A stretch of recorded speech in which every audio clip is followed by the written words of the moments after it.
আমাকে একদিন গাওয়া বানাইতে দিছে, গাওয়ার মধ্যে দিয়ে দিছে চিনি।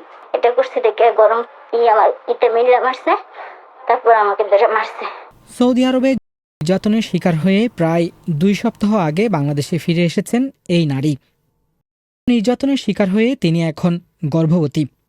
গোপনীয়তার স্বার্থে আমরা তার নাম পরিচয় প্রকাশ করছি না এখানে। আসলে আমার বাবা মা, আমার পরিবার কেউই নেই। আমার হাজবেন্ডও মারা যায়। আমার 2টা সন্তান ছিল, ওখান থেকে একটা আমি পালক দিই। মানে এই কারণে আমার আর কি বিদেশ যাওয়া, যে নিজের কিছু করতে হবে। দেশে ফিরে এসে তার ঠাঁই হয়েছে বেসরকারি উন্নয়ন সংস্থা ব্র্যাকের মাইগ্রেশন ওয়েলফেয়ার সেন্টারে।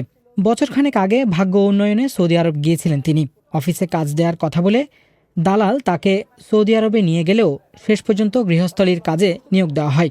বাসায় যাইয়া তারপর আমাকে কাজে লাগাই দিল। কোনো খাবার দেয় নাই, আশেপাশে কোনো বাড়ি নাই, সব মরুভূমি বেশিরভাগ। তার 10টা বাচ্চা, 3 রাত 24 ঘন্টা কাম করাইতো, না খাইতে দিত না ঘুমাইতে দিত। হ্যাঁ, উল্টা আজে বাজে কথা বলতো, মাঝে মধ্যে গায়ে হাত দিত। যেমন মনে করেন তারে একটা কফি বানাইতে গেলো, একটা গাউয়া বানাইতে দেয়, চা বানাইতে দেয়, ওইখানে যদি একটু চিনি বেশি হয়ে যায়, গাউয়া তো আমরা কোনোদিনও দেখি নাই, খাইও নাই। তা আমাকে একদিন গাউয়া বানাইতে দিছে, গাউয়ার মধ্যে দিয়ে দিছে চিনি। এটা করছে দেখে গরম আমার ইটা মিলে মারছে, তারপর আমাকে ধরে মারছে। প্রায় 2 মাস 3 মাস হয়ে গেছে, টাকাও পাই নাই, খাবারও পাই নাই। ওরাও এরকম মারধর করছে। পরে আমি সহ্য করতে না পাই আমি পালাই পড়ছি। সেখান থেকে নির্যাতনের শিকার হয়ে পালালেও পরে অন্য একজন ব্যক্তি তাকে যৌনকর্মী হিসেবে কাজ করতে বাধ্য করে। আরেকটা মেয়ের সাথে আবার এরকম কথা হয়েছে, সেই মেয়ে আমাকে আরেকটা মেয়ের সাথে কথা বলাই দিল যে আমি এরকম বাসা বাড়ি কাম করি, তুমি যদি কাজ কাম করতে চাও তাহলে আসো। গেছি তো টাকার জন্য না। আরেকটা কথা হয়েছে, এত টাকা এত কিছু কষ্ট করে যদি কিছু টাকা যদি কামাই করে আনতে পারি তা তো নিজের ভালো। ওই জিনিসটা মনে করে মহিলার কথা বিশ্বাস করে, আমাকে বাঙালি এর কথা বিশ্বাস করে হাত ধরে দেয়।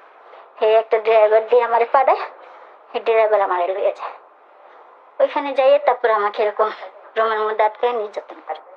অনেক মারধর করছে, বেল দিয়ে মারধর করলো, খাবার দিল না, রুমের ভিতরে আটকায় রাখছে, বাইরে বাইরে দেয়নি। তারপর নিজেও একবার আমার সাথে ধ্বংস করলো। করার পরে ওই বেটা আমারে বললো যে এই কাজ করতে বেশি না, 2-3 মাস যদি করো তাহলে 3000 রিয়াল উঠে যাইবো, আমার টাকা দেওয়ার পর তুমি যে মেম সাইমে যাও। ওই বেটাই কথা করার পরে লাস্টে দেখি দিশা পাইতাছি না, ছাড়তেও আসে না, পালানেরও ভাব পাইতাছি না, তারপর যে কাজ করলাম। ওই জায়গা থেকে পালানোর পর পাকিস্তানি আরেকজন নাগরিক তাকে আবারও যৌনকর্মী হিসেবে কাজ করতে বাধ্য করে। পরে আমি রাতের অনেক গভীর রাতে আমি পালাই। তা ওই সৌদি তো দিন আর রাত সমান, সব সময় গাড়ি আছে। অনেক রাতে আমি ওখান থেকে কোনো রকম পালাই। তারপরে এরকম আর একজন এসে আমাকে বলে এইভাবে কাজ দেবো। এখন সে ছিল আবার পাকিস্তানি। আমগো বাঙালির মধ্যে তো আমগো নালে কষ্ট দেয়, কিন্তু পাকিস্তানি যে কষ্ট দেব ওটা আমি বুঝতে পারি। ওই ছেলের কথা শুনে যাই, সে ওই সেম বাঙালির মতো টর্চার করলো, মারধর করলো, বাদে আবার ওই কাজে ঢুকাই দিল। আর ওই ভাই তো আমাকে বাঙালি যে, সে তো অন্য ড্রাইভার দিয়ে অন্য জায়গায় পাঠায় দেয়, কিন্তু এই ছেলের এই কাম করে নেই। এই ছেলে রুমের মধ্যে আটকায় রাখছে, আর লোকজন আসতো, বাইরে যাওয়ার সুযোগ পাইছি না। তখন যে পালামো বা কি করবো ওটার সুযোগ পাইনি। পরে একদিন হঠাৎ করে কই যে আমি অসুস্থ বলছি, দিনে রাতে না সন্ধ্যার সময় আমাকে পুলিশে ধরে লয়ে আসে। থানায় আসছে, পর আমাকে প্রসাব পরীক্ষা করাইছে। সরকারি করার পর ধরা পড়ছে যে আমি পেগি। এক পর্যায়ে পুলিশের হাতে ধরা পড়লে সেখানেও নির্যাতনের শিকার হতে হয় এই নারীকে। পরে দেশে ফেরত পাঠানো হয় তাকে। গর্ভে সন্তান নিয়ে এখন কোথাও যাওয়ার তার জায়গা নেই।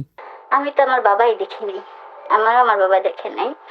আমার নানি ছিল তখন, আমাকে এতিমখানায় দিয়ে সেও মারা যায়।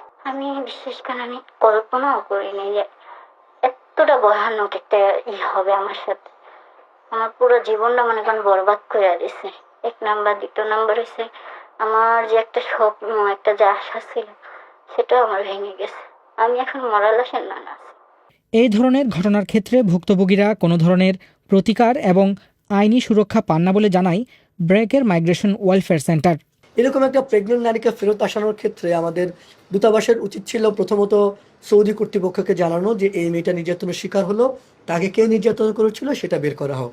পাশাপাশি তারা কিন্তু প্রবাসী কল্যাণ মন্ত্রণালয় বা দেশে বলতে পারতো যে এরকম একটা মেয়ে ফিরবে, তার জন্য যথাযথ সুরক্ষার বা দেশে পড়ার পর ব্যবস্থা নেওয়া হয়। এবং এই ধরনের ঘটনাগুলো দেখেন, আজকে 15 দিন ধরে মেয়েটা আমাদের এখানে আছে, আমাদের দূতাবাস কোথায়, আমাদের প্রবাসী কল্যাণ মন্ত্রণালয় কোথায়, আমাদের সরকারের দায়িত্ব তাদের কিন্তু উচিত মেয়েটা কিভাবে গিয়েছিল, কোন এজেন্সির মাধ্যমে গিয়েছিল, কিভাবে নিপীড়নের শিকার হলো, সেই মেয়েটার জন্য ন্যায় বিচার। এবং সবচেয়ে জরুরি হচ্ছে যে আগামী 2-3টা মাস তার একটা ট্রিটমেন্টের মধ্যে যাওয়া, যে অনাগত সন্তানটা সে এখনই ভাবছে সে অনাগত সন্তানকে দত্তক দিয়ে দিবে, কোথায় দিবে, সবকিছু মিলে কিন্তু একটা মানে মানবিক বিপর্যয় বলবো আমি এখানে। ব্র্যাকের মাইগ্রেশন ওয়েলফেয়ার সেন্টারের তথ্যমতে গত 1 বছরে সৌদি আরব থেকে প্রায় 1200 নারী নানান ধরনের নির্যাতনের শিকার হয়ে দেশে ফিরে এসেছেন।